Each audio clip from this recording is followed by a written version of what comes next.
प्यारे बच्चों, आज हम क्लास 9th की साइंस का पहला चैप्टर जो केमिस्ट्री का चैप्टर है मैटर इन आवर सराउंडिंग पढ़ेंगे। मैटर इन आवर सराउंडिंग हमारे आसपास के पदार्थ। तो हमारे आसपास के पदार्थ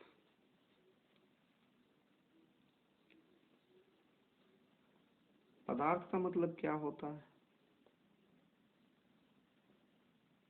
कभी आपने सोचा? जैसे हम कहें कि पेन या टेबल या घर या वृक्ष, ये जितना नाम मैं ले रहा हूँ ये सारे के सारे पदार्थ की श्रेणी में आएंगे। तो व्हाट इज मैटर? आप जो भी चीजें देख रहे हैं आसपास, ये सारे की सारी चीजें पदार्थ की श्रेणी में आएंगे या मैटर की श्रेणी में आते हैं। अब प्रश्न उठता है कि हम किसी को पदार्थ कैसे डिफाइन कर सकते हैं? कोई चीज पदार्थ है कि नहीं है, विज्ञान में हम उसकी परिभाषा कैसे देंगे? तो यहाँ पे हम देखें कि इस पेन में क्या खास बात है, इस डस्टर में क्या खास बात है, या हाउस, इसमें क्या खास बात है, ट्री, ऐसी क्या खास बात है जो हर पदार्थ में विद्यमान है? और जो हर पदार्थ में विद्यमान होगी वही खास बात ही हमारी क्या हो जाएगी, डेफिनेशन बन जाएगी। तो जरा सा देखें, क्या पेन में वजन होता है कि नहीं होता है? हम जानते हैं कि इसका एक द्रव्यमान होता है। अगर हम इसको वजन करें तो निश्चित तौर पे इसके 10 ग्राम, 5 ग्राम, 20 ग्राम, 100 ग्राम कुछ न कुछ वजन होगा। ऐसे ही अगर हम हाउस को, कुछ न कुछ इसका द्रव्यमान होगा। वृक्ष ले लें, इसका भी कुछ न कुछ वजन होगा, द्रव्यमान होगा। डस्टर ले लें, इसका भी कुछ न कुछ द्रव्यमान होगा। तो एक चीज तो क्लियर हो गई कि जो भी पदार्थ हम लेंगे उस पदार्थ के पास द्रव्यमान होता है।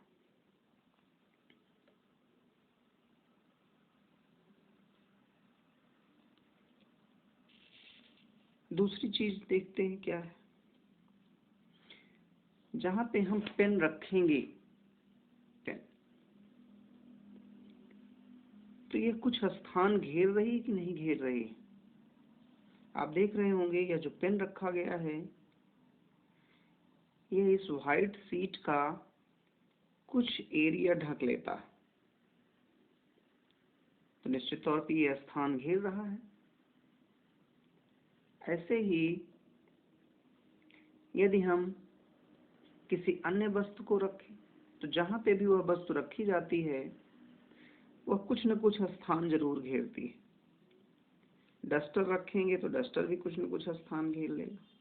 हाउस है तो वो भी स्पेस में कोई न कोई कुछ न कुछ स्थान घेरे हुए है। वृक्ष है तो वो भी कुछ न कुछ स्थान घेरे हुए। इसका मतलब क्या है कि जितनी भी वस्तुएं होंगी वे कुछ न कुछ स्थान घेरती हैं। तो यहाँ पे निश्चित तौर पे है प्रत्येक पदार्थ, जो पदार्थ होगा वह पदार्थ स्थान घेरता है, पदार्थ स्थान घेरता है। तीसरी एक चीज है कि निश्चित तौर पे यह जो पेन है किसी न किसी पार्टिकल से बनी है, ये छोटे छोटे कणों से मिलकर बनी होगी।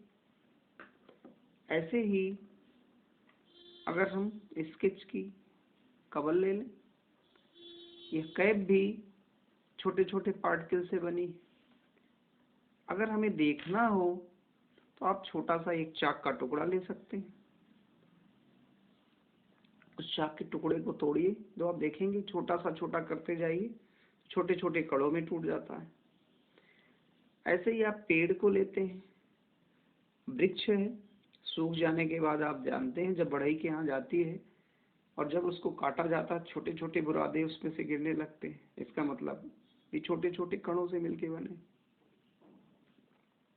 तो तीसरी चीज यहाँ पे आ जाती है कि जो भी पदार्थ हैं वे छोटे छोटे कणों से मिलकर बने हैं।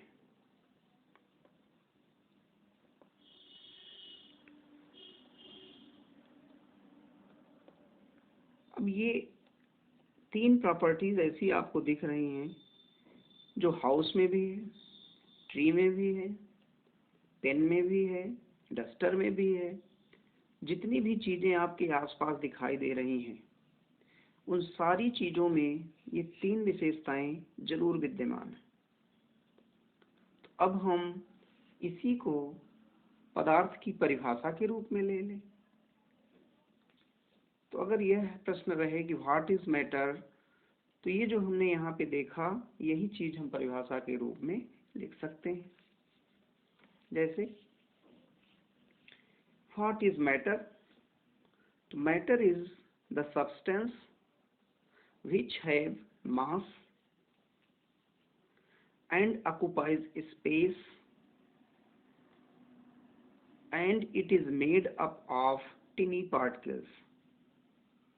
अर्थात ऐसा कुछ भी जो स्थान घेरता हो तथा जिसमें द्रव्यमान होता है और जो छोटे छोटे कणों से मिलकर बना होता है पदार्थ कहलाता है। अब पदार्थ के आप जितने आसपास की वस्तुएं देख रहे हैं सब इसके उदाहरण हैं। कुछ उदाहरण हमने यहाँ पे देखा, सन ये भी एक पदार्थ, कॉपी ये भी पदार्थ है, प्लैनेट यानी ग्रह ये भी पदार्थ है, पेन, एयर, एप्पल, यानी जो भी चीजें आपको आसपास दिखाई दे रही हैं या जो भी चीज आप महसूस कर रहे हैं वो सारी चीजें क्या होंगी, पदार्थ की श्रेणी में आएंगे। अब यहाँ पे प्रश्न उठता है, जो भी चीज पदार्थ में आए मैंने बताया कि इनमें ये चीजें होनी चाहिए। अब पदार्थ के लक्षण क्या होते हैं, उनके जो कण हैं, क्योंकि पदार्थ छोटे छोटे कणों से मिलकर बना है, तो उन कणों की क्या विशेषताएं होती हैं, वही विशेषताएं उस कण के गुणधर्म या लक्षण कहे जाते हैं। तो कणों के गुणधर्म या लक्षण में हम देखते हैं कि सबसे पहला लक्षण है कि दे आर कंटिन्यूअसली मूविंग। पदार्थ के कण निरंतर गतिशील होते हैं। अब आपके दिमाग में आ सकता है कि इस पेन में विद्यमान जो कण है वो तो गतिशील नहीं दिखाई दे रहा है। तो ऐसा नहीं है। अगर माइन्यूट अध्ययन किया जाए तो यहाँ पे भी जो पदार्थ के कण हैं वो वाइब्रेशनल मोशन करते रहते हैं, कंपन गति इसमें होती रहती है। यह अलग बात है कि इसके कण इस पेन को छोड़ करके बाहर नहीं जा पाते हैं। गतिशीलता का मतलब यह नहीं है कि एक स्थान से दूसरे स्थान तक जाना ही गतिशीलता है, बल्कि उसी स्थान पर रहकर अगर वह कंपन की दिशा में है तो भी वह कहा जाएगा कि गतिशील है, मूव कर रहा। तो अगर एक कण यहाँ पे है, अगर इसका वाइब्रेशन हो रहा है, ऐसे ऐसे वाइब्रेट कर रहा है अपने स्थान पे रहते हुए भी, तो इसे कंपन गति कहते हैं। तो जो सॉलिड है, चूंकि ये ठोस है, सॉलिड है, तो सॉलिड में जो एटम होते हैं उनकी जो गतियां होती हैं वह गतियां वाइब्रेशनल होती। तो आगे इस पर डिस्कशन और होगा। पहला लक्षण तो हो गया पदार्थ के कण निरंतर गतिशील होते हैं। दूसरा है पदार्थ के कणों के बीच रिक्त स्थान होता है। पदार्थ के कणों के बीच रिक्त स्थान होने का क्या मतलब है? कितने भी हम क्लोजली पदार्थ के कणों को रख दें, जब इनकी पैकिंग होगी तो इनके अंदर कुछ न कुछ स्पेस जरूर विद्यमान होगा, क्योंकि यदि इनके बीच रिक्त स्थान ना होता तो ये स्थान घेरने वाली जो कंडीशन है, जो स्थान घेरते हैं, वह स्थान घेरने वाली कंडीशन का पालन ये ना करते। तो निश्चित तौर पे किन्हीं भी दो पार्टिकल्स के बीच में कुछ न कुछ स्थान होता है। अब यह स्थान कुछ पदार्थों में बहुत ज्यादा होता है, कुछ पदार्थों में मॉडरेट होता है तथा कुछ पदार्थों में अत्यंत कम होता है। तो जो मटेरियल हम यहाँ देख रहे हैं ये सॉलिड है। सॉलिड में कणों के बीच का जो स्थान होता है वो काफी कम होता है। तीसरी चीज यहाँ पे आती है, पदार्थ के कण एक दूसरे को आकर्षित करते हैं। They attract each other. जो पार्टिकल होंगे वे एक दूसरे को अट्रैक्ट करेंगे, अर्थात अगर एक कण यहाँ है और एक कण यहाँ है तो इन दोनों के बीच एक आकर्षण बल कार्य करता है। इन्हें कहा जाता है अंतरारुख बल, अंतराण्विक बल, यानी इंटरमॉलिक्यूलर फोर्सेस या इंटर पार्टिकल फोर्सेस। अभी हम इसको आगे डिस्कस करेंगे डिटेल में। तो यहाँ से किसी पदार्थ के जो पार्टिकल्स हैं उनके तीन लक्षण आए। एक तो वो है कि निरंतर गतिशील रहते हैं, दूसरा है कणों के बीच में रिक्त स्थान होता है, और तीसरा है दे अट्रैक्ट ईच अदर, वे एक दूसरे को आकर्षित करते हैं। आप जानते हैं कि द्रव्यमान जो होता है वो हर जगह समान होता है। किसी पदार्थ का भार चेंज हो सकता है, यानी वेट चेंज हो सकता है, किंतु किसी पदार्थ का जो द्रव्यमान होता है वह कांस्टेंट होता है। पूरे यूनिवर्स में उस पदार्थ का मास जो होगा वो कांस्टेंट रहेगा, और इसे मेजर किया जाता है किलोग्राम में। इसीलिए यहाँ डेफिनेशन में वेट नहीं दिया गया है जिसमें भार होता है। कुछ बच्चे इसको भार लिख देते हैं कि भार होता है। वेट दूसरी चीज होती है और मास दूसरा चीज होता है। तो यहाँ मास कांस्टेंट होता है, वेट नहीं। तो जब भी डिफिनेशन आप दें तो उसमें मास यानी द्रव्यमान को यूज करें, ना कि वेट को। कंफ्यूजन बस बच्चे वेट को यूज कर लेते हैं, जिसमें भार होता है, जो स्थान घेरता है, या जो छोटे छोटे कणों से मिलकर बना होता वो पदार्थ। लेकिन यहाँ पे गलत कंसेप्ट है, भार कभी नहीं यूज किया जाएगा डेफिनेशन में, हमेशा द्रव्यमान यूज किया जाएगा, मास यूज किया जाएगा। कारण मैंने बताया कि चूंकि द्रव्यमान किसी भी पदार्थ का निश्चित होता है लेकिन भार निश्चित नहीं होता। जैसे अगर हम मान लें कि 1 kg आप यहाँ पे ले लें, कोई भी पदार्थ अगर 1 kg मास का है तो इसका जो वेट होता है ये इस मास में ग्रेविटेशनल फोर्स, जो ग्रेविटी होती है, उसका गुणा करने के बाद वेट आता है।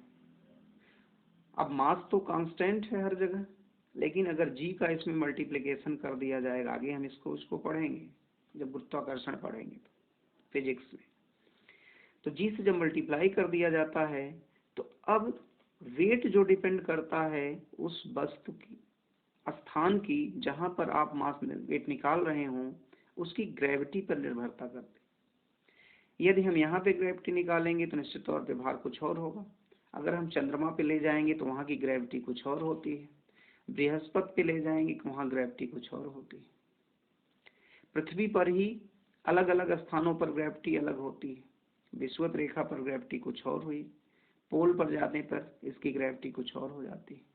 तो एक ही पदार्थ है, उसका यहाँ पे भार कुछ और होगा और यहाँ पे भार कुछ और। तो इसलिए डेफिनेशन में भार को नहीं कंसीडर किया जाता है, मास को या द्रव्यमान को कंसीडर किया जाता है। अब हम एक एक विशेषता को थोड़ा सा डिटेल में पढ़ेंगे और यह समझने का प्रयास करेंगे कि पदार्थ की विभिन्न अवस्थाओं में उनके कणों के जो ये लक्षण हैं वो कैसे वैरी करते हैं। तो आइए सबसे पहले हम शुरू करते हैं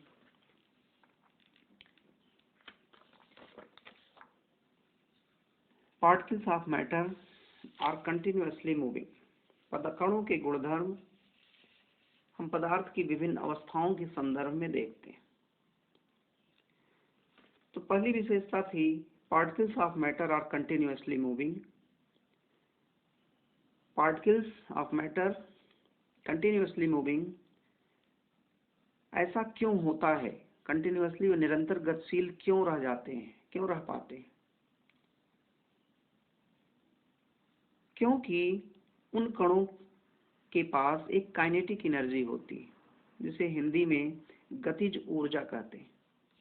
प्रत्येक कण के पास एक ऊर्जा होती है और यह ऊर्जा गतिज ऊर्जा कहलाती है।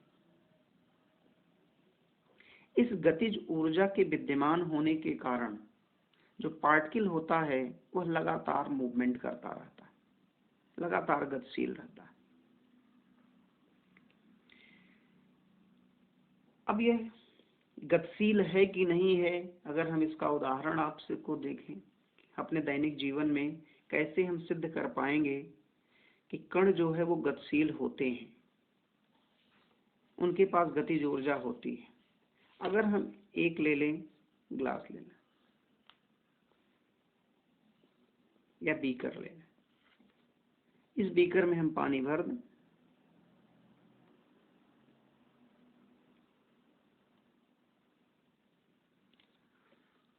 और इसके अंदर हम थोड़ा सा टुकड़ा पोटेशियम परमैंगनेट का या फिर इंक, साधारण चीज मिल जाएगी आपको, इंक ले लें, इंक का छोटा सा टुकड़ा डाल दें, धीरे से यहीं पे कहीं पे डाल दें। तो आप देखते क्या हैं कि जो इंक का टुकड़ा यहाँ पे गिरा हुआ था वह धीरे धीरे गिरा, तो वह यहाँ पे था टुकड़ा, लेकिन धीरे धीरे यह पूरे विलयन को कलरफुल बना देता है, नीला कर देता है।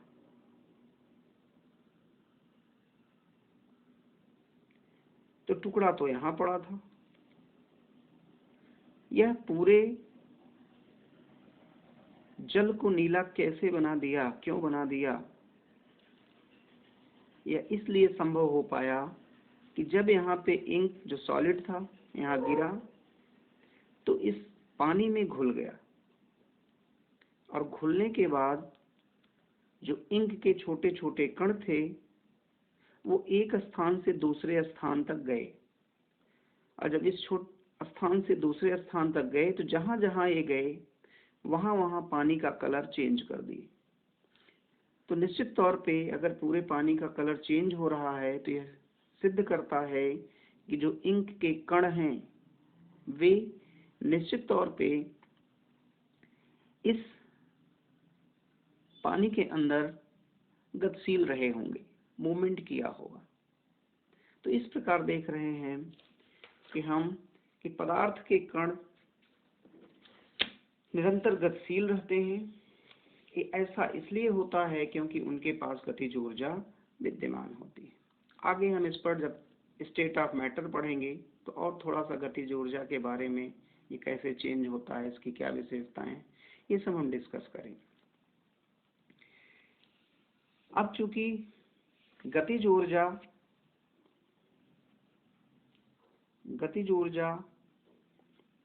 और तापमान का एक संबंध है,